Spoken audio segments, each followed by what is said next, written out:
Hey Libra, welcome to your January 2020 video from me and my twin flame husband, Mirrored Heart Mystics.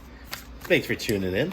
We appreciate you tuning in. If you're new here, welcome. And if you are a subscriber, welcome back. I'm glad to have you joining us. We sure are. That was mine. That is yours. And it goes up one. What are you, new here? I'm new. You gotta keep me in check sometimes. New year. New year, new me. New- It's not a new year yet. Not yet.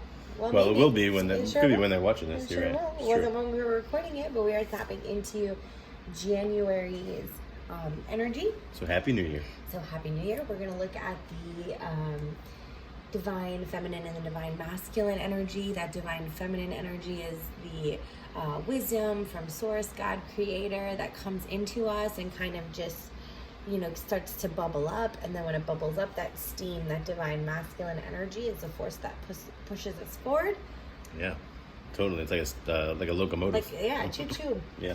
So for the divine feminine energy for our Libra friends, we've got this unconditional love card. And for this being the divine feminine card, it really resonates because in order to effectively embrace your divine feminine, there has to be an understanding of unconditional love. There has to be this working through blame and feelings of insecurity and things like that. So I think that's where your focus is on a spiritual level for January, is just really realizing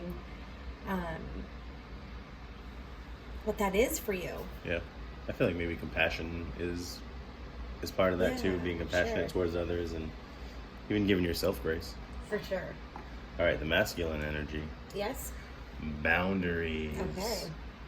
So it's interesting. It's like such a paradox. Yeah. Unconditional love and boundaries, which I like that because, especially being twin flames, we talk a lot about both of these things. I don't mean to over talk you, but maybe it's because you had to cough. But we talk about a lot of these two things, and I feel like sometimes we do. It's a hard dance.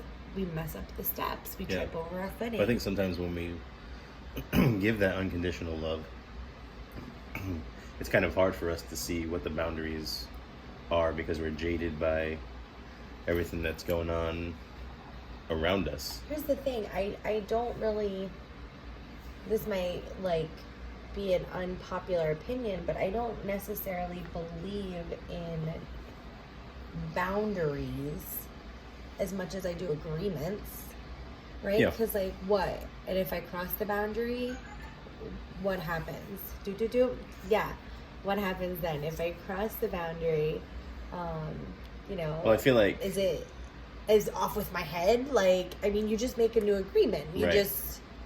So I feel like that's what where the unconditional love comes in, is to make a new agreement, to create a new boundary. Well, I feel like sometimes with boundaries that there's expectations set on the boundaries. I feel like an agreement, when you come to an agreement, you're both. Expectations suck, though. Yeah. That's why I think boundaries kind of suck too. Right. That's what I'm saying. No, I agree. I agree with you. You agree with my agreements? What I'm saying. I agree with your agreements. Let's look at the work. So we have the Knight of Cups. So it is a new way to feel emotions and to process them, with another Six of Swords going kind of transitioning into a new space with another and with others, not only just your personal and intimate relationships, but all of your close relationships. And as you do this, as you can incorporate these boundaries and use unconditional love to revisit some agreements and some relationships, Libra, as you do all of this within your personal relationships, your romantic relationships, your social relationships, you're going to just find yourself really sinking into a good vibe. Yeah. And I almost feel like a good place. What if the boundaries that you're putting up are actually walls that you're building in relationships? So maybe you set a boundary, but it's really a wall for protection. Essentially that it's going to keep people at a distance from you to get close to you and for you to have to be vulnerable with them. It could be another possibility. Yeah. I feel like let people in. Don't be so distant and don't push people away. Well, so let's look at what can we do with that. What do we do with that? Because that's what's happening on a soul level. Yep. Now that we found love, what are we gonna Is that what you're feeling? Yeah. Feeling it. So this has something to do with like family vibes or children vibes. This could also be your inner child. So some things that you've maybe been working on, like when you were talking about the walls, this could be, the inner child could be connected to those walls. Right. Maybe there's an injury associated with some past childhood trauma well, I just think, well, of course, right? So like, I think for Libra, it's highlighting, like, take a look at this part, your boundaries, right, and your vulnerabilities, and look back through your and see where experience, where you can find the earliest and like time really that your boundaries were tested.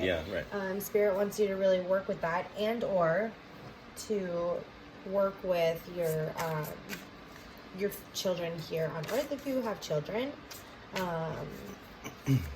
or anyone who like looks up to you the way children look up to, like a role model they look almost. up to, right. Sure. I can dig it. So we'll look deeper into that. It seems kind of specific, but then again, not really, because it's spirit. So Queen of Shells, you talked about compassion. You nailed it. That card's about compassion. Got it, mister. Got it. Heard loud and clear. King of Shells. Lots of love. You said that too. You were saying, now that we found love, what are we going to do?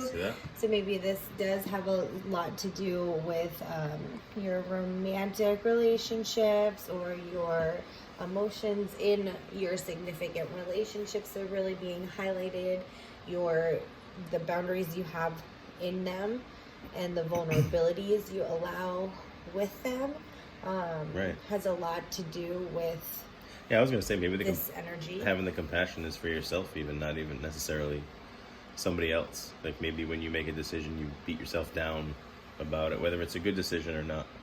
And I feel like you kind of judge your choices after you've made them. Right. I feel like just give yourself grace and trust your gut. And it's interesting, that last card with the lightning bug, I like to say, is a card about patience, because if you're trying to catch a lightning bug, you're going to be out there for a while trying to catch it in a jar. So I feel like it's just keep at it, whatever it is that you're doing, but be patient and don't beat yourself up over it in the process. And usually when you are catching lightning bugs, it's in the dark. In the dark, and you're trying to find the light. Yep. So perfect. I like that. I just like where you went with that. Spirits brought me there. Right. So when it comes to love, now that we found love, is what we're gonna do with it. What are we gonna do with it? Because we're all about love. So for January, when it comes to love, we have retreats. Take some time, to really connect with your self. Yourself, right? First and foremost, whether you're single, then definitely, obviously, self and any significant relationships that come into your experience or that you're faced with. Really focus on being connected to them. Doesn't necessarily mean you have to leave, but if you're going somewhere with someone, if you are in a relationship, then really put the rest of the world's opinions aside and focus in on each other. I know that we've had a part in our relationship where we did that, and it was really important for us to just like zoom in on that. Yeah, and I think in this retreat, this solitude and this space that you take, it's about finding yourself, and I feel in that space is where everything else kind of falls into place. Once you make one movement, then everything else kind of trickles down, like the snowball effect. For sure. The ripple. The ripple, right. Throw a rock in the pond, yep. Sure. Or an energy. Throw a bolt of energy out into the universe. Yep, just give it up. You're a rock in the pond. All right, so Libra friends, we hope that this brought you some inspiration and something hopefully to look forward to for the month of January 2020. We wish you all the very best. Take care. Bless.